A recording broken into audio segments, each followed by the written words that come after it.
Hey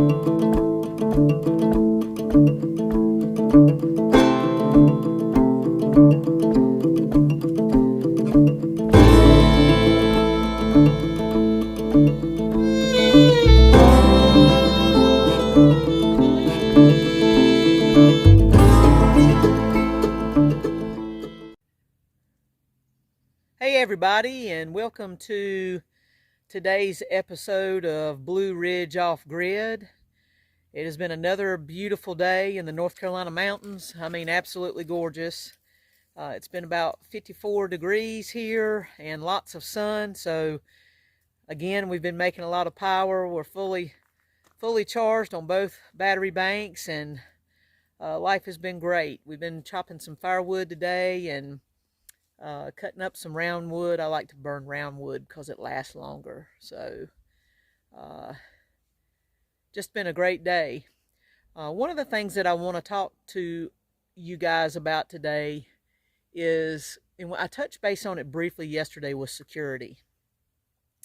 And I've recently had something happen here in my area, and I got a little surprise this morning by one of the local police departments about a recent post regarding a suspicious vehicle in this area. The area that I'm in is a remote area. There's not a lot going on here. It's fairly remote, and so when an outsider is here, it's pretty much known by the people who occupy this area. And one particular day back in December, we had a little visitor on the side of the road. And I did some documentation on it and called the local sheriff's office, and that turned out today to be a hit for stolen property. I'll tell you more about it in just a second. Be right back. So on December 30th, I was coming home from running some errands and picking up some supplies. And you can probably hear Ashton running around in the background acting crazy. He's pretty lively today, sorry. But I was coming home from getting some supplies at local store, and there was a vehicle parked on the side of the roadway. And this is a dead end. Up here there's lots of dead ends. And when you see the sign that says dead end, heed the warning. It means just that, dead end. But at any rate, there was a vehicle parked on the side of the roadway, and there was a trailer attached to it. And the trailer was much larger than it should have been for the vehicle that was pulling it. And some of you do know me, and I do want to keep, everything as anonymous as possible here on YouTube, but I have public safety background, so my gut kicked in. Some people don't have a gut feeling, but my gut kicked in. I knew something was wrong. I photographed the vehicle. I knew that the trailer didn't have a plate on it, and I just knew something was wrong because the driver was missing, but the passenger was there, and they were parked and pulled over in a very remote area. I approached them, asked them what they were doing around here. I approached the female passenger, and she said they had run out of gas. Well, I had just come up the mountain and knew that there was nobody walking on the side of the road to get gas.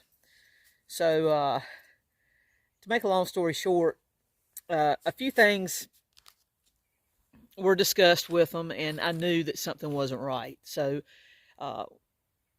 it turned out today to be a stolen trailer, and that they were going out stealing things to recycle.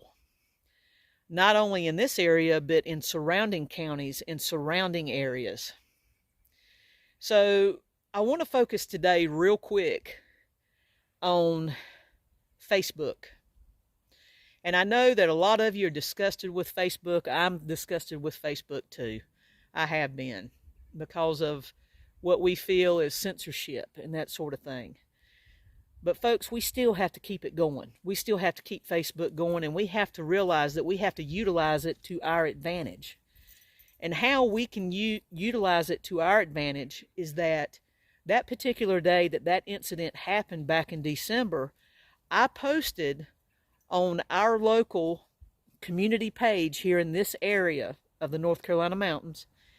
I posted about this suspicious vehicle, the tag number. I took pictures of it, everything. And today that turns out to be a stolen trailer and 2 criminals riding around stealing things. That is the only way that we are going to alleviate this problem, is for everybody to work together and to use social media to your advantage. When you're living off grid, no matter if you live off grid or you live in an urban area, if you see something and you think it's not right, take pictures, document it. Because 9 times out of 10, it's not right. And with food prices the way they are, not just food, everything, vehicles, fuel, it's only going to get worse. People are hungry. They can't feed themselves. And I heard today someone say, well, they need to get a job and go to work. And that's true too. But the sad thing is could you make it on $11.50 an hour after paying taxes? Probably not. Not in this day and age with the way things are costing. So this situation with theft and thievery is only going to get worse. And everyone, regardless of whether you live on grid or you live off grid, you need to become vigilant. Part of living off grid means you got to be vigilant. We're vigilant every single day here. We're very protective of this area. It's not just me that's protective, it's my neighbors, the people who are near me, the people who are down the street from me. We all have an agreement. And there's no way that the sheriff's office can handle everything that's happening. I was told that today. There's just no way. It's that much happening. When you have catalytic converters being cut out from underneath cars as people shop in Walmart, their cars are parked in the parking lot of Walmart, and while they're shopping, people are out there laying on their backs cutting out their catalytic converters. It's bad, folks. So today I want to focus on security. Make sure that you are prepared for any type of situation, whether you're in public, whether you're at home, whether you're off grid. Be vigilant. Help one another. Be prepared. If you see something that's strange, document it.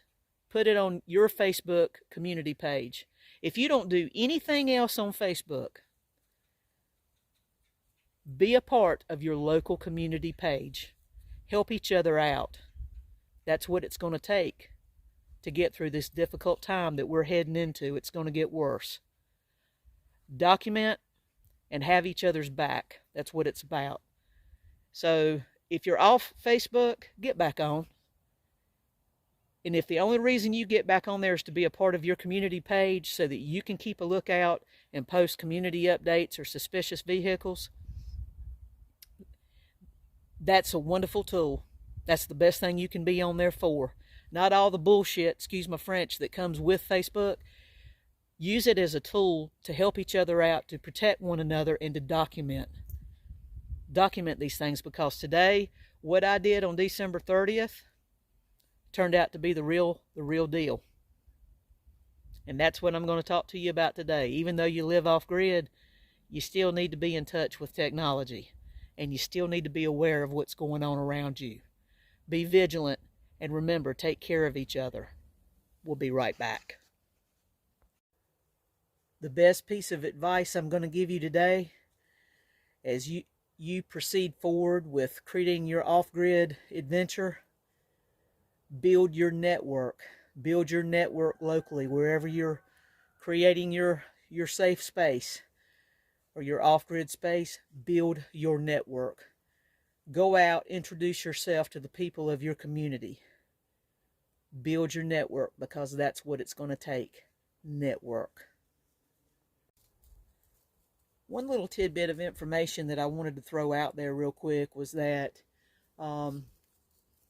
if you are thinking of having a rural, remote, off-grid experience, let's say that you're thinking about doing something like what we've done here in the North Carolina mountains, you need to be prepared to be able to protect your property and to protect yourself. Because just because we're in a remote area where there's not a lot of people, there's not a lot of neighbors, does not mean that you're not going to have crime.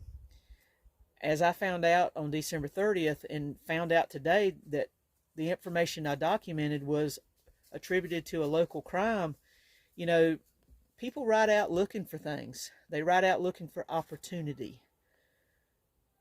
They're going to ride out in remote areas because they think the people who live in remote areas don't have security cameras and they don't have the things that urbanization has. My, are they really wrong? So that's why it's important to document, to always be vigilant in today's current events, the way things are going with food prices and inflation. People are having a hard time feeding their families. And crime happens here just as easy as it happens in urban areas. So remember that as you're planning your off-grid experience. Even if you're living in an urbanized area and you have no plans of going off-grid, remember, you need to be able to protect yourself going forward.